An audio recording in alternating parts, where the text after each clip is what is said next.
Vous informer, c'est notre devoir, mesdames et messieurs. Il est l'heure de vous informer sur Bikuba Télévision. Bienvenue à ce journal du week-end. D'abord, le sommaire. Une vive tension a vécu ce samedi à Kananga, dans la province du Kasaï central, aux alentours du Capitole, siège de l'Assemblée provinciale. Les taxis motos et une frange de la population ont empêché les députés d'accéder au Capitole. Ils dénoncent l'élaboration des pétitions pour faire tomber les bureaux de l'organe délibérant du Kasaï central. Et au Lualaba, lancement ce samedi 17 décembre 2022 au Musée national de Kolwezi des activités de la première édition du Festival provincial d'exposition des œuvres d'art Saouti Amacho par le commissaire de la culture et art Paulin Kalaou. Cette rencontre culturelle qui a réuni différents artistes dans les buts de faire un assemblage d'œuvres d'art illustrant les valeurs culturelles de la province du Lualaba. Dorsen Mouteb et John Cindy Sagwa nous en diront plus dans ce journal.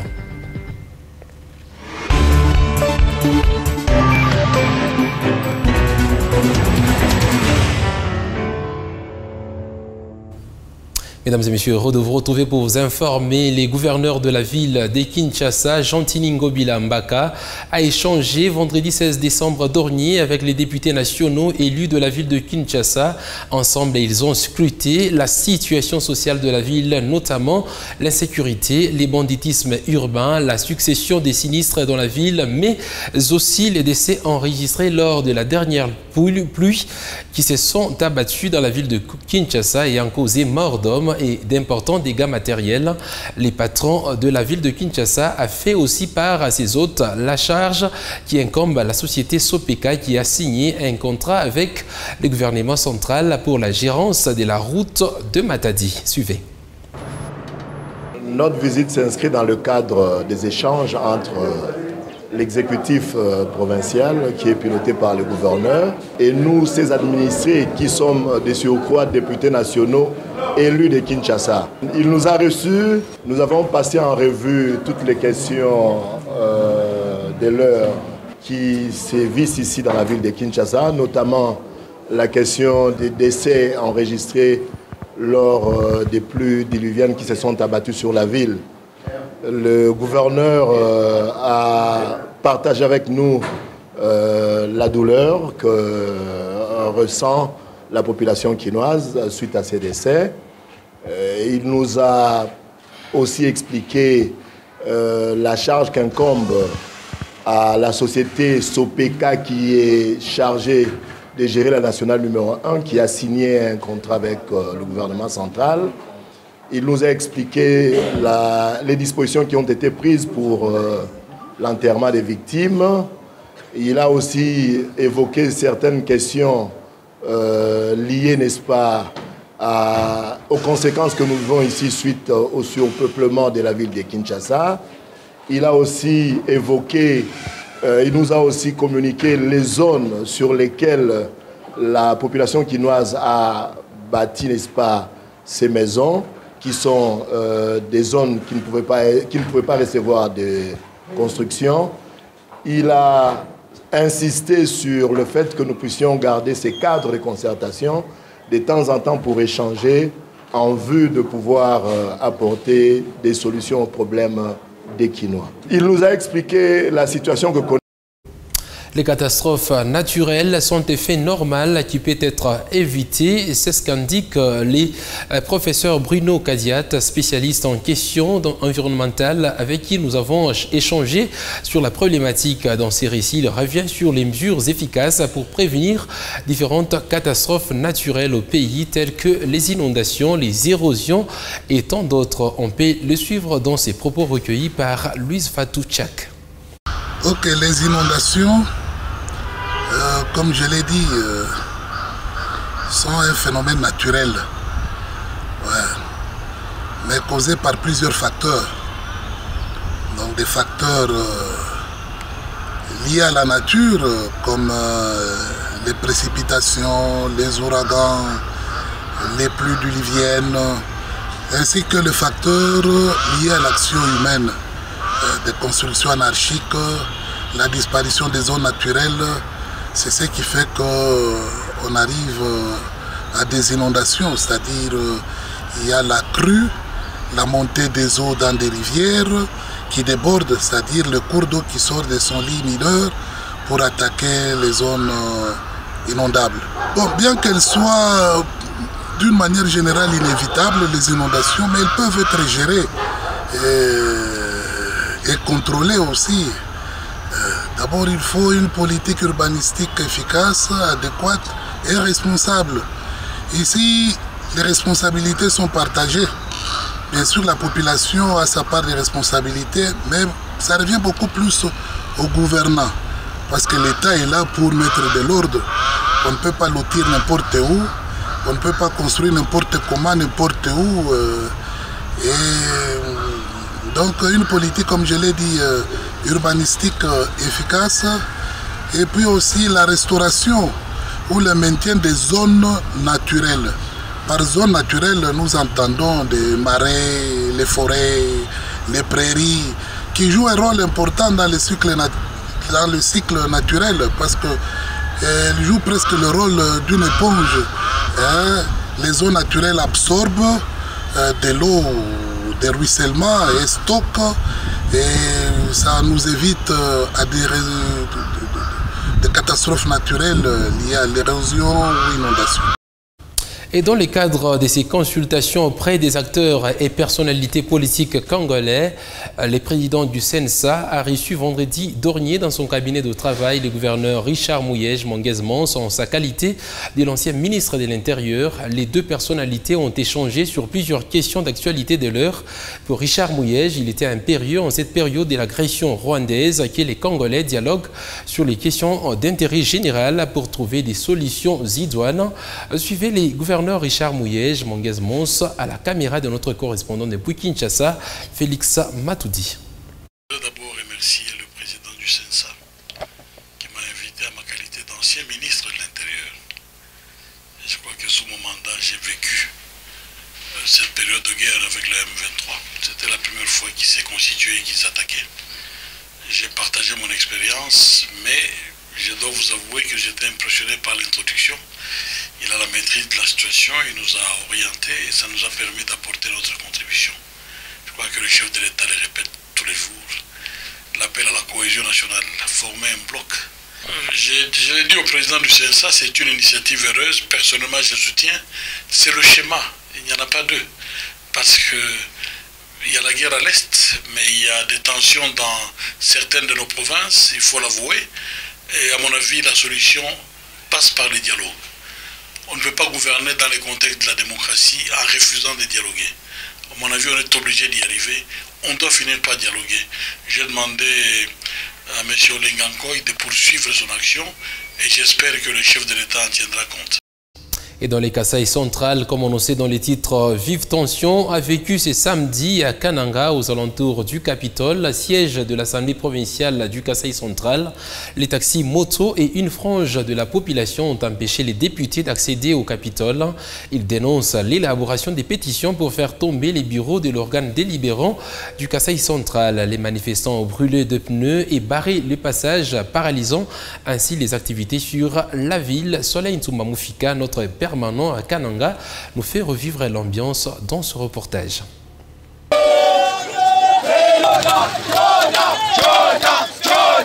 Les tensions montent et montent encore plus haut à Kananga, chef-lieu du Kasaï central. Tôt ce matin du samedi 17 décembre 2022, le taxi motard et un groupe de gens composé de femmes, filles et jeunes hommes se réclamant de la milice du fait chef Kamouinan Sapou ont assiégé le Capitole, siège de l'organe délibérant du Kasaï central, exigeant ainsi la fermeture de l'Assemblée provinciale par le ministre national de l'Intérieur. Quelques manifestants dans la foule les motivent. Nous, la milice du fait chef Kamouinan Sapou, qui avait voté ces députés, on souffre, mais les députés sont à l'aise. Nous voulons que l'Assemblée provinciale soit fermée jusqu'à nouvel ordre. Nous avons pris nos choses à main.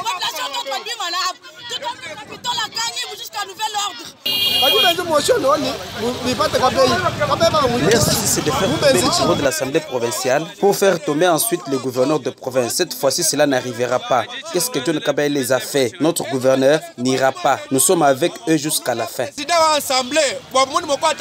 Cette vive tension intervient quelques jours après le séjour du député national de l'Issé Sanga, qui a été empêché de remettre le banc à quelques écoles de la ville, ce qui aurait occasionné, selon eux, le montage de pétitions pour faire tomber le bureau de l'Assemblée provinciale du Kasaï central, lesquelles pétitions n'ont pas été déposées vendredi au bureau du Capitole, comme le confirme ce cadre de l'UDPS Tshisekedi. Sanga et son père, ce sont des vrais kabylistes.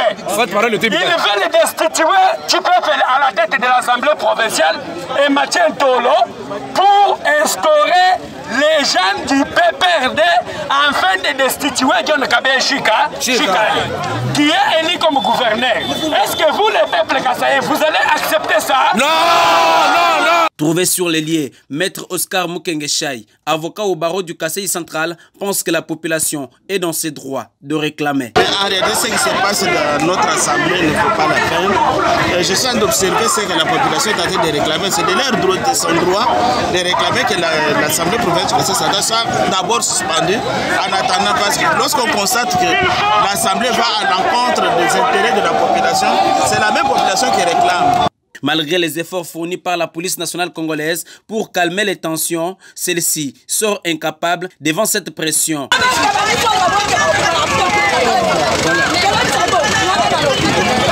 Pendant ce temps, le vice-premier ministre et ministre de l'Intérieur convoque le bureau de l'Assemblée provinciale à travers le message officiel qui date du 16 décembre 2022. Autre chose à présent, le président du parti politique Ensemble pour la République, Moïse Katumbi Tchapoué, vient de claquer la porte à l'Union sacrée de la nation de Félix Tshisekedi, annonçant sa candidature à la présidentielle de 2023. Face à cette situation, nos reporters ont rencontré quelques analystes politiques Jules là-bas sur l'avenir de cette plateforme. Leur point de vue à suivre dans ce récit. Répondant aux questions des journalistes sur les antennes de France 24 et RFI, Moïse Katumbi, ancien gouverneur de la province du Katanga et président de Ensemble pour la République, s'est désolidarisé de la vision du président de la République Félix Antoine Tshisekedi, annonçant tout de même sa candidature à l'élection présidentielle de 2023, une démarche saluée par quelques politiques du Lualaba qui la jugent démocratique. Je crois que ça ne doit pas outrepasser, que les gens soient stupéfaits. C'est prévisible dans les coulisses, on sentait qu'il était candidat. Voir ses réactions, son comportement, ses attitudes.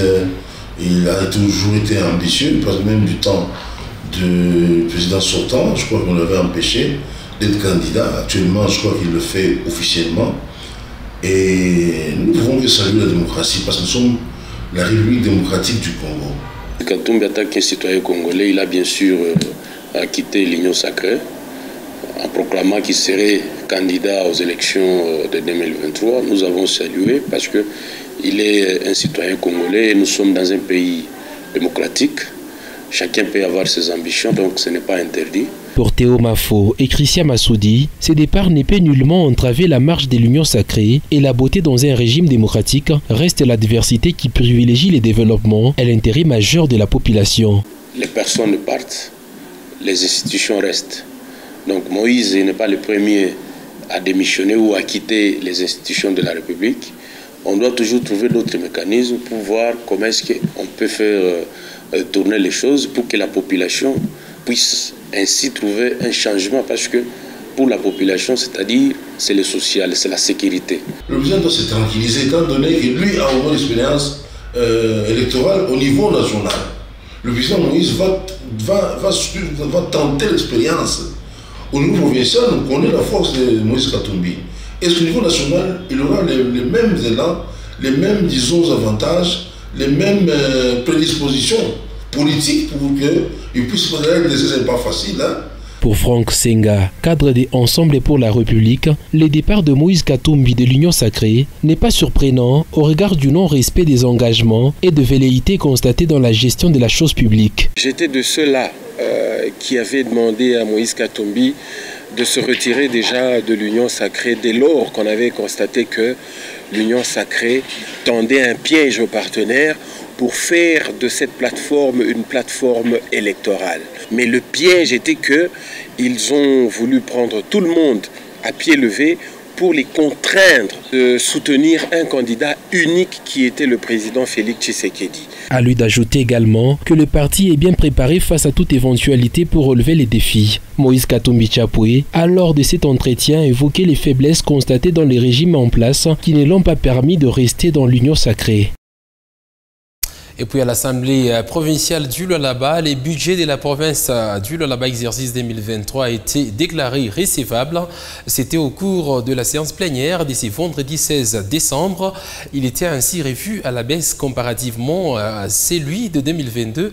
Il répond tout de même aux attentes de Lualabé, a déclaré la vice-gouverneure Fifi Masuka Saini lors de sa présentation en l'Assemblée plénière. Un processus long d'une semaine pour doter la province des moyens de sa politique pour l'année 2023.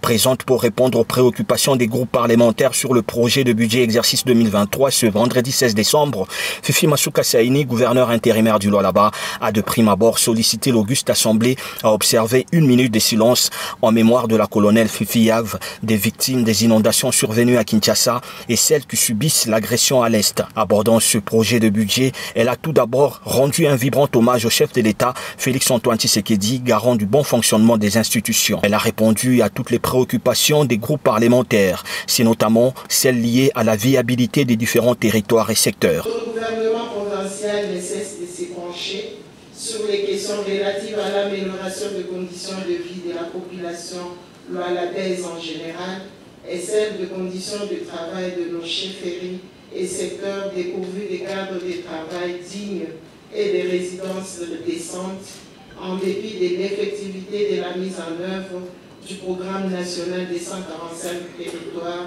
par le gouvernement national en particulier. La province procède ainsi à la réduction de la dépendance extérieure tout en apurant aussi différentes dettes. Voilà ce qui explique la réalisation de ces infrastructures qu'elle énumère. Total 122 km, dont 40 km mécanisés et 82 km par cantonnage manuel. Lubudi, total 158 km, dont 50 km mécanisés et 108 km par cantonnage manuel. Fifi Masuka Saini a ainsi rassuré l'implication du gouvernement provincial dans tous les secteurs évoqués par les groupes parlementaires. La construction des routes, la sécurité, la prémine avec des aspects sociaux dont les programmes sont en pleine élaboration n'ont pas été du reste.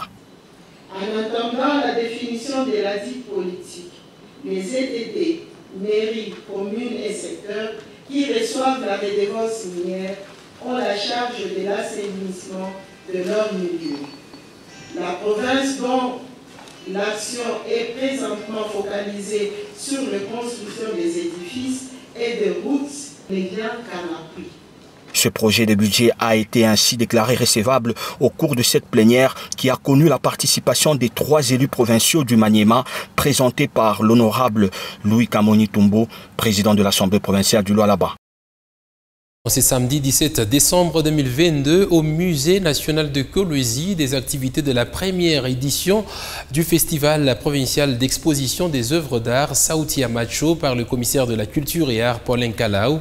Cette rencontre culturelle réunit différents artistes dans le but de faire un assemblage d'œuvres d'art illustrant les valeurs culturelles de la province du Lualaba. Ces activités iront jusqu'au 22 de ces mois en cours, nous dit Dorsin Mouteb et John Sindié. Sauti Amacho est le nom attribué à cette première édition du Festival provincial d'exposition d'œuvres d'art qui réunit différents talents locaux. Ce 17 décembre marque le lancement des activités y relatives. Le commissaire de la culture et des arts, Paulin Kalau, a dans son mot rappelé que ce festival est une occasion pour les artistes de s'exprimer. Sauti Amacho, c'est une occasion pour vous, artistes.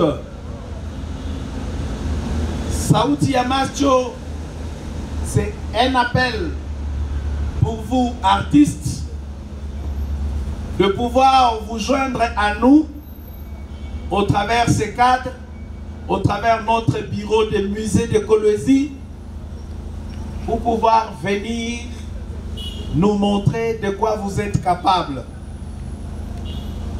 Nous avons besoin de vous.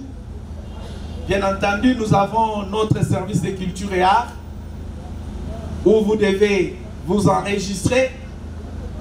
Mais au-delà de l'enregistrement à faire au niveau des services de culture et art, vous devez venir et amener vos œuvres ici afin qu'on puisse connaître, qu'on puisse vous connaître et qu'on sache de quoi vous êtes capable. Sauti ya Macho, c'est aussi une occasion pour vous de pouvoir faire la publicité de ce que vous êtes en train de produire comme œuvre. Après est intervenue la visite des différents stands par les autorités, les amoureux de la culture et des arts, conduits par la directrice du Musée national d'écologie. Chaque artiste a expliqué le sens de son œuvre d'art. Regardez, c'est qui pleure. Une fois, qui pleure, c'est pour tous qui pleurent. Alors, et vous voyez deux jeunes gens, une fillette en train de donner un gobelet d'eau à un jeune homme. C'est pour vous dire que la fille est en train de partager. Donc dans le partage, il y a le bonheur. Ce festival vise la promotion d'œuvres d'art produites localement pour un assemblage des valeurs culturelles de la province du Lualaba. Ces expositions iront du 17 au 22 décembre. L'entrée est gratuite. Et après cette activité, les commissaires de la culture et arts, Paul Nkala et le ministre de l'Éducation, Alain Kantenga, ont encouragé l'initiative en appelant à venir exposer leurs œuvres d'art. Les Lualabais ont été également sensibilisés à visiter les musées de Kolwezi pour se cultiver sur les plans culturels. Paul Nkala et Alain Kantenga sont dans ces propos recueillis par Dorsay Mouteb. C'est dans les soucis justement d'accompagner les artistes. L'accompagnement dont il est question ne consiste pas seulement à donner le moyen, ou c'est-à-dire l'argent aux artistes, mais le fait de les faire connaître au public, c'est un accompagnement. Vous avez vu que nous avons visité tout à l'heure les différentes expositions. Nous avons vu, vous avez vu, ils ont vu. Il y a des choses qui intéressent ou qui nous intéressent. Et il y en a qui viennent d'acheter. Moi, personnellement, je viens aussi d'acheter ce qui m'a intéressé. C'est une façon, n'est-ce pas, d'accompagner nos artistes. C'est une première édition. Les idées viendront et nous verrons dans l'avenir comment nous allons continuer. Je crois que ce que je viens de voir aujourd'hui au Musée national d'écologie, c'est merveilleux. Je me dis, nous avons toutes les potentialités dans la province là-bas et même en RDC. Les jeunes sont vraiment encouragés. Les jeunes filles, j'ai vu une fille, ce qu'elle nous a présenté, et les jeunes garçons, c'est merveilleux, c'est fantastique. Et voilà pourquoi, en tant que ministre de l'Éducation, les enseignants qui donnent les cours d'histoire, ils disent toujours aux enfants, non, Ilunga Mbidi. Mais les enfants n'ont jamais vu Ilunga Mbidi. Et moi, aujourd'hui, je viens de voir Ilunga Mbidi au Musée national d'écologie. Voilà pourquoi, en tant que tel, je sais que Madame le vice-gouverneur va me soutenir. Je dois demander, par rapport à tout ce que je viens de voir, c'est une instruction, les enfants doivent venir concilier la théorie à la pratique. Ils doivent venir palper la réalité du doigt, parce que nous devons quitter la théorie. Et je crois que ça sera une très bonne façon pour nous d'éduquer et de former nos enfants. Et puis, un présumé cas de viol sur mineur a été enregistré un peu tard dans l'après-midi de ce vendredi 16 décembre à Mousompo. Un homme âgé de 47 ans aurait violé une fillette de 7 ans. Malheureusement pour l'homme, les policiers commis à la garde du site Mousompo de l'université de Kolwezi ont réussi à mettre la main sur lui et l'ont acheminé à l'état-major de la PNC Lualaba. Informé de la situation, les commissariats du genre a dépêché une forte équipe sur place pour faire le suivi de ces dossiers qui rentrent dans ses attributions. Louise Fatou et Emmanuel Katende nous donnent plus de détails. Mboui Kabecha est accusé d'avoir violé une fillette de 7 ans à Moussompo. Selon les témoignages recueillis sur place, l'homme s'est retrouvé au-dessus de la pauvre fille après lui avoir couvert sa bouche avec son slip. Le fait s'est produit ce vendredi 16 décembre 2022 dans l'enceinte de l'université de Kolwezi où il travaille comme gardien. Appréhendé et conduit à l'état-major de la péninsule là-bas, ce présumé violeur parle d'une tentative de viol et non d'un viol proprement dit. Je courtise la sœur de sa mère et tous les jours je vais chez eux. On me donne même à manger. Mais je ne sais pas ce qui m'a prise aujourd'hui. J'ai pris la fille et j'ai voulu la violer. Je demande aux autorités de me pardonner. Saisie de l'affaire, la commissaire du genre famille et enfants est descendue sur les lieux avec son équipe pour s'imprégner de ce dossier qui lui tient à cœur, surtout pendant cette période où son commissariat mène un combat pour lutter contre les violences à l'égard des femmes et des jeunes filles. Et nous martelons sur les violences. Et si il y a d'autres violeurs qui continuent à poser ces actes, et nous verrons sur leur dos. C'est pourquoi nous demandons aussi à la population, quand il y a de tels cas, il faut dénoncer. Comme nous l'avions dit dans notre discours lors du lancement, qu'il faut briser les silences. Parce que si vous ne dénoncez pas, comment nous allons prendre en charge la petite fille qui a été violée? Avec son équipe, la société civile et la police nationale congolaise, la défenseur des droits des femmes en province est allée faire sa déposition auprès du procureur de la République afin que la justice se saisisse du dossier. À travers ce geste, la commissaire Nathalie Lunda lance un signal fort aux auteurs des violences. Ils n'ignorent que nous sommes pendant les 16 jours d'activisme pour lutter contre les violences faites à la femme et à la jeune fille. Nous interpellons tous les violeurs qui sont dans notre province ici, que nous, en tant que ministère du genre, famille, enfants, nous avons la mission. Puis, à elle d'acheminer la victime à l'hôpital général Mwangeji pour des examens approfondis. La patronne du genre a ainsi saisi l'opportunité pour rappeler les parents à la responsabilité. Sur ces mêmes chapitres, suite au cas de violence sur mineurs enregistrés ces derniers temps en province, la commissaire du genre famille et enfants a lancé un message à tous les parents. Nathalie Lunda les appelle à la responsabilité et à la vigilance. On peut le suivre une fois de plus. Je demande aux parents de bien protéger les enfants. Il faut protéger les enfants, ne pas faire confiance aux gens, aux visiteurs. Même s'il est un habitué de la maison, il ne faut pas les faire confiance. Parce que ce qui arrive à la petite, c'est parce qu'il y a les messieurs là qui étaient un habitué de la maison, qui venaient souvent chez eux à la maison. Et il a envoyé la petite pour aller déposer ses chaussures aussi, c'est là où il passe nuit. Et la petite est allée là. Et le monsieur a fait ce qu'il a fait. Et maintenant même, on m'informe qu'il y a encore une petite fille de 3 ans qui a été violée aussi. Et le violeur a pris la fuite. Triste réalité, autre chose à présent, sortie officielle de l'association sans but lucratif Dynamique Kouvas, c'est 17 décembre 2022.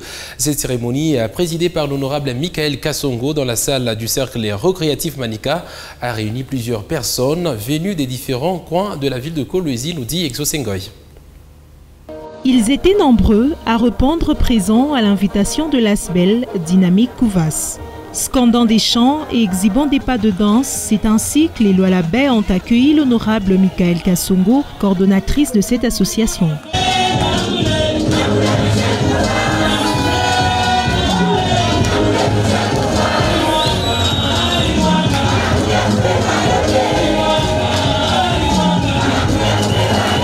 Présentant la structure, l'honorable Michael Kassongo explique quelle est la continuité de l'idéologie de feu honorable Kouvas, prônant l'amour, le partage, la fraternité et surtout l'intérêt du peuple. La motivation, c'est la continuité. On veut bien continuer la chose que la personne de Kouvas a commencé. On a toujours dit, le roi est mort et vive le roi. Aujourd'hui, nous sommes conscients et conscientes que Kouvas est parti, de chair seulement. Alors aujourd'hui, je veux continuer à dire Kouvas est vivant, il vivra encore et encore en nous et dans toute la population de Kolwezi. Les témoignages sur la personne de l'honorable Kouvas par ses collaborateurs sont intervenus à tour de rôle. Des groupes d'animation ont agrémenté la cérémonie de la sortie officielle de l'ASBEL Dynamique Kouvas.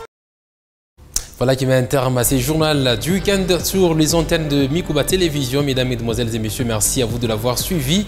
Restez sur nos antennes.